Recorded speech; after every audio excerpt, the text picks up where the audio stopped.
Médico para Todos sobre HPV, que é uma sigla em inglês para papiloma vírus humano, um vírus que infecta a pele e mucosa da cavidade oral, da região genital e da região anal, causando verrugas nessas regiões e, a depender do tipo de vírus, pode provocar inclusive câncer.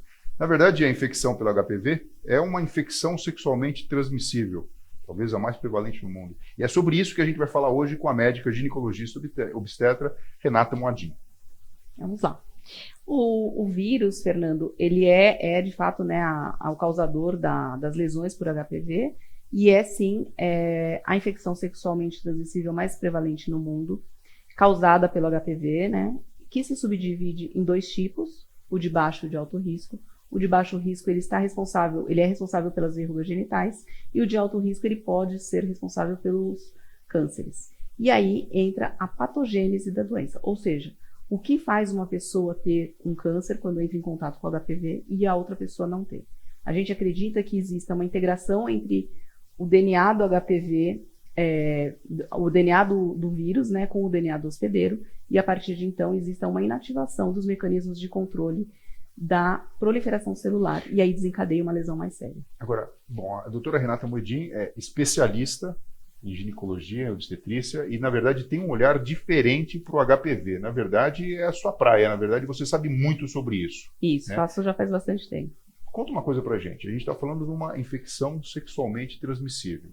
Então, a princípio, uma pessoa que nunca tenha relação sexual, ela pode ficar imune em relação ao vírus. Sim, deveria. Antigamente a gente achava que existia uma porcentagem pequena de pessoas que poderiam se contaminar com os fomites. O que são esses fomites?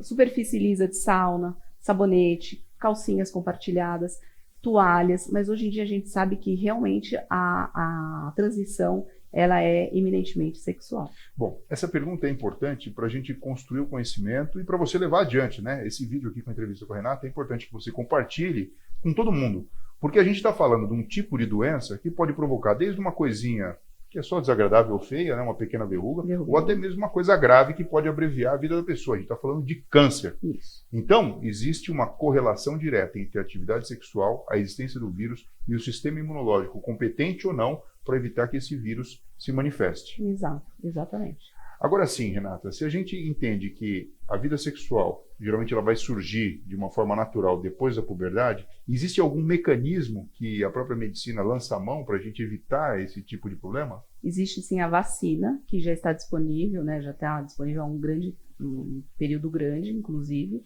que é a quadrivalente. E nessa vacina você recebe dois subtipos, que são o 8 e o 11, que são os mais responsáveis pelas verrugas genitais, e o 16 e o 18 mais responsáveis pelos cânceres de colo, vagina, vulva e ânus. Então, a recomendação da OMS é que se faça essa vacina a partir dos 9 anos de idade, não só por ser uma idade anterior à prática sexual, mas também porque a gente sabe que é o ápice da imunidade de um ser humano em torno de 9 e 10 anos. Agora, tanto faz menina ou menino? Todo mundo deve ser vacinado? Todo mundo deve ser vacinado. Cada país segue aí a sua legislação, né, a prática do seu Ministério da Saúde, enfim. Mas o que a gente preconiza é que sejam vacinados meninos e meninas a partir de 9 e 11 anos. Agora, Renata, você falou de subtipos. Você me citou 4 mais comuns aí que acabam constituindo o universo da vacina quadrivalente, Isso. Né? Agora, quantos subtipos existem do HPV? São mais de 200 subtipos. Essa vacina ela vem para evitar as verrugas genitais no 8 e no 11 e no 16 e no 18, que são os mais prevalentes para câncer de colo. Isso é o que a gente tem no momento. Já existe em outros países a nonavalente e claro que por causa que a gente está vivendo esse período de pandemia, essa nonavalente já era para estar disponível e não está disponível ainda aqui. Quando ela tiver, provavelmente ela vai substituir essa quadrivalente.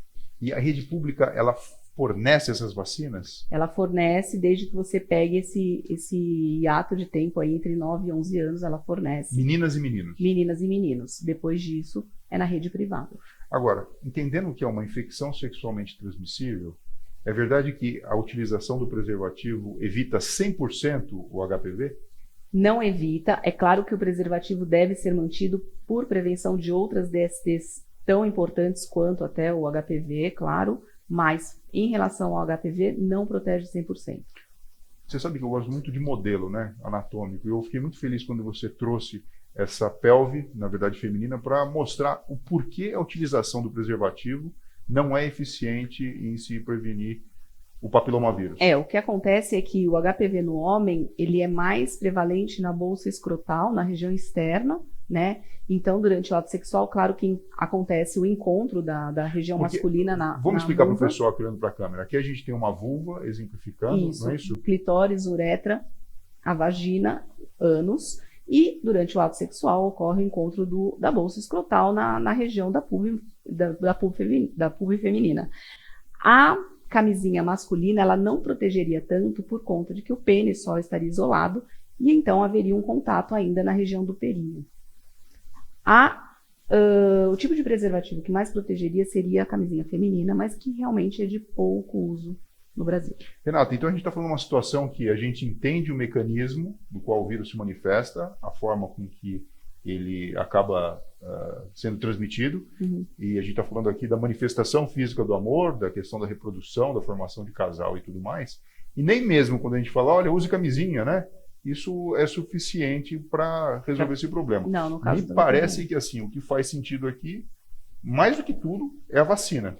A vacina, e sempre, eu falo para todos os pacientes, se você tem uma lesão por HPV, porque o fato de você ter o HPV em si só também, não é tão preocupante. Você pode ter o vírus o resto da vida, e se você tem uma imunidade muito boa, você não vai desenvolver nenhuma doença.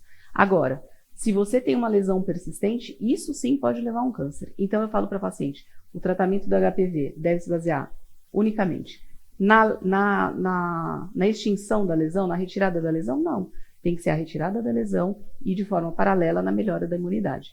Isso é um caminho de consenso para a melhora do HPV. Se você tratar só a lesão, a imunidade vai ficar defasada. E aí essa paciente daqui a um tempo ela vai ter uma lesão novamente. Agora sim, para o homem as coisas são um pouco mais fáceis porque está tudo à mostra. É lógico que a bolsa escrotal não é um lugar tão fácil de ser visualizado, mas é mais fácil de ser examinado. Para a mulher, que tem toda a sua realidade anatômica interna, é fundamental a visita frequente ao ginecologista. Sim. E aquele exame de Papa Nicolau, é isso que ele vem a detectar? E aquela outra coisa, que é a captura híbrida, como é que funciona? Isso, o que é? A gente preconiza hoje em dia, a sociedade americana também, fazer o Papa Nicolau, que é um rastreamento de câncer de colo. E hoje, ainda bem, a gente tem disponível a captura híbrida, que é um exame no qual você colhe um material do colo, da vagina e da vulva, até do períneo, do ânus, pode até colher da orofaringe, e nele você detecta a presença ou ausência do DNA do vírus. Por quê? Muitas vezes o Papa Nicolau ele só vai mostrar a lesão quando ela já está muito avançada. Então, a associação do Papa Nicolau com a captura híbrida, ela veio para tornar mais precoce o diagnóstico, claro, mais fácil o tratamento. E aí sim, se a captura híbrida estiver positiva, você encaminha essa paciente para a realização da colposcopia, e a gente fala que esse tripé é o que reduz muito os casos de câncer, porque são detecções mais precoces de casos menos agressivos. Então, se a gente detecta lá atrás, a gente consegue tratar de uma forma melhor. Câncer de colo de útero, vagina, vulva, períneo, colo retal, também, ânus, garganta e boca, orofaringe e boca. Sim. E aquele dado, na verdade, quer dizer, não é só o tabaco que faz com que exista câncer na cavidade bucal, é isso? Hoje em dia a gente sabe que muitos cânceres de boca e orofaringe são causados pela presença do HPV, principalmente do tipo oncogênico 16 e 18. Agora, uma pessoa fez lá a captação híbrida e percebeu que está presente o vírus, né? Mas não tem câncer. Qual que é a preocupação que ela deve ter? Ela deve repetir esse Papa Nicolau e captura híbrida em pelo menos 90 dias. Ela deve fortalecer o sistema imunológico e ela ficar atenta, porque ela sabe que ela tem. Se ela tem, ela pode transmitir. Então aí entra na parte de relacionamento do casal, que eu falo que não é para mudar a vida sexual do casal, mas se você sabe que você tem uma doença, você vai falar para o seu parceiro, olha, tome a vacina, porque o homem, mesmo lá na frente, depois de, claro, na vida adulta, ele pode e deve tomar a vacina. A vacina funciona como um gatilho para a imunidade. Então, se ele tem uma parceira que tem a doença, se ele fizer vacina, ele está beneficiando a ele próprio e beneficiando a paciente, a parceira dele. Quer dizer, então essa informação ela é mais poderosa ainda do que eu imaginava. É lógico, você que tem criança, que logo vai estar por essa faixa etária 9 a 11 anos, pelo SUS você consegue vacinar e deve vacinar. Passou disso, não precisa ficar desesperado. Você vai na rede privada e vacina também. Agora, então, Não vou falar nem teoria, na prática, todo adulto deve ser vacinado. Exatamente. E como é que é o sistema de vacinação? É uma dose única? Não, 0, 60 e 180 dias. Então, por exemplo, eu faço hoje, 14 de setembro, repito, 14 de novembro e depois em 6 meses em relação à data de hoje. Então, o esquema de vacinação completo é esse.